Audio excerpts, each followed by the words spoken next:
show you, and if you're at the tireless one, that you could win money from your friends and family. It's really cool. It's really simple. You could probably learn it in like 5 minutes, or if you've watched my other videos, then you could learn it in 1 minute.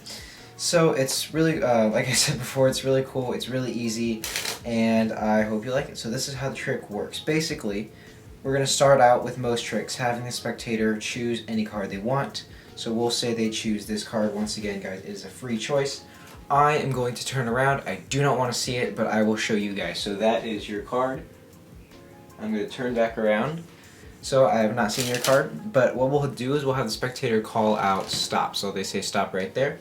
And we will take their card and we'll place it into the center of the deck, just like this. Now, I don't know what your card is, and I'm not going to know what your card is anytime throughout this trick, except for the end.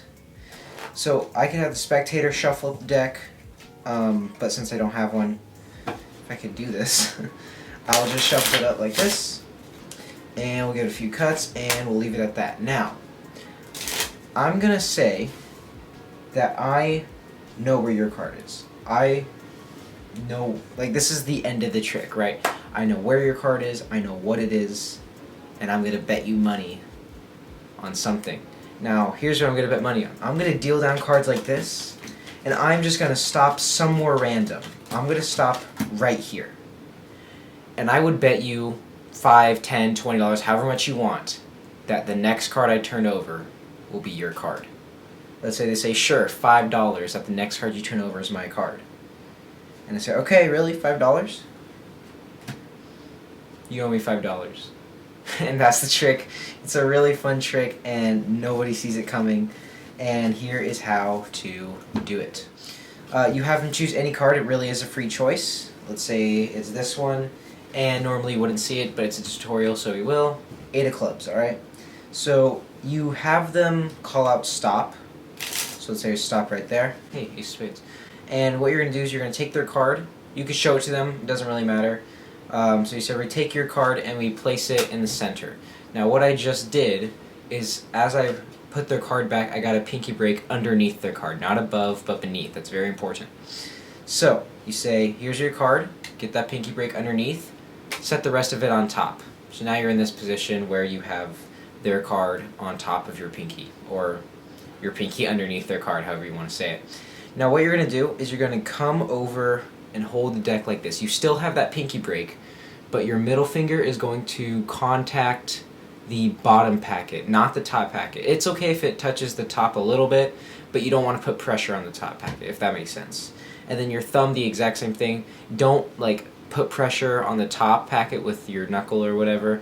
Only put pressure on the bottom packet, and it's okay if you contact it, but yeah, you don't really want to have too much contact for it.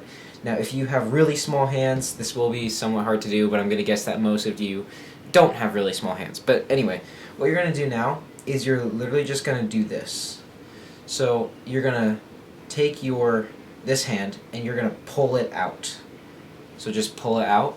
And what that pinky does is you're going to keep that pinky in place, and it causes a gap for you to see their card. Now, that was a terrible example, but that's a better one. You see that their card is the 8 of clubs. You don't want to do this. So what we're going to do is, like, you don't want to do that because you left their card out too long. It's very obvious, and the spectator is going to catch that. So what you want to do is you want to practice seeing a card really quickly, and it'll look something like this. Like, I already know it's the 8 of clubs, but that was because I already know. So we'll choose a different card. I won't even look at it. So that's your card. Alright, I'm not looking. We'll place it in the center. My pinky's underneath it. And I already know that... Did I just pick the 8 of clubs again? I'm not going to rewatch the footage, but if I did, leave a like, because that's pretty impressive. Basically, you're going to practice seeing that card quickly, and then once you see that card, you could let go of everything, shuffle it up. You don't have to keep track of their card, which is really nice. Yeah, this is definitely a plus about this trick. So you can shuffle it up as much as you want. The spectator can shuffle it up. And then what you're going to do is you're going to spread out the cards, and you're going to say, now your card is like not near the top or the bottom, right? Like, and while you're saying that, you're looking for their card, which is right here. And basically the only reason you want to do this is if their card is like near the bottom, like within these cards. Alright? If it's in the middle, you don't really need to do anything, but what I like to do is have their card within the top 20-ish cards. So I would usually square this up, give the deck a little cut, and now their card is closer to the top. This is not necessary. This is just an extra little tip I like, because I don't want to be dealing cards down until right here, and then the next card would be their card, because that's kind of boring to watch. So you're just going to spread out the cards, and you're going to say, now your card isn't near the top or the bottom, right? And then you're going to say no, and if it is, then you're just going to cut it. Like if it's like within these cards, you're going to cut a large portion of cards, like that much, to the top. Or if it's near the bottom, you're going to cut a very small portion of cards. Because what that does is it brings their card close to the top. Actually, I think I completely messed that up.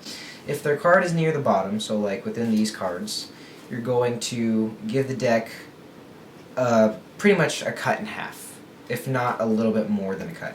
If it's near the top, like with these cards, then you're going to give the deck a very big cut. And that just puts their card somewhere in the middle. But anyway, so their card's right here. It's kind of towards the bottom, but this is going on for a little while, so I'll just give it a little cut like this. So I don't know if that makes sense or not. I think I kind of over taught that step, if that makes sense or not. But now, the trick, you know what their card is, you know where it is. You don't really have to know where it is, but you're just going to be dealing cards down, and when you see their card, which should come up in a second, right there. You see their card, do not hesitate when you see their card. And this is what I mean. Don't, like be saying stuff, and you go, you do this, and you stop and you go a little bit more. That gives the trick away. They know that you know what their card is. So when you see their card, have no reaction and go about 5 or 6 more cards down, and you're explaining the whole betting thing. And you're going to say how much you want to bet that the next card I turn over is your card. You really want to gesture that this is the card you're going to turn over. But it's a trick on words, because you're saying the next card I turn over, cannot speak. The next card I turn over. You're not saying this card, but you're gesturing with this card, so they assume that you're going to turn this card over. Now, most of the time, they're going to say, no, I don't want to bet, because, especially when I perform this trick on friends, they know I'm a magician. They know I'm going to get this trick right. But if you're doing street magic, you will probably get a couple of yeses, or if you perform to people that haven't seen you perform magic before. Or, what's a really good idea, mess up your previous trick on purpose. And you're going to say something like, okay, well, this is a trick that it's a little bit easier for me, so maybe it'll turn out better. That's going to put in their mind that you are not a professional magician, you're not very good. So when they see their card, they're going to be like, oh, he messed up again, so I'm going to bet money. And then you go ahead, you take this card, put it back on top, you go through, find their card, turn it over. They're confused for like about 5 seconds, but then they understand what just happened. It's really, really fun to do, and I actually have made $20 doing this trick, so it actually is a moneymaker. So I hope you guys like the trick, and I'll see you soon.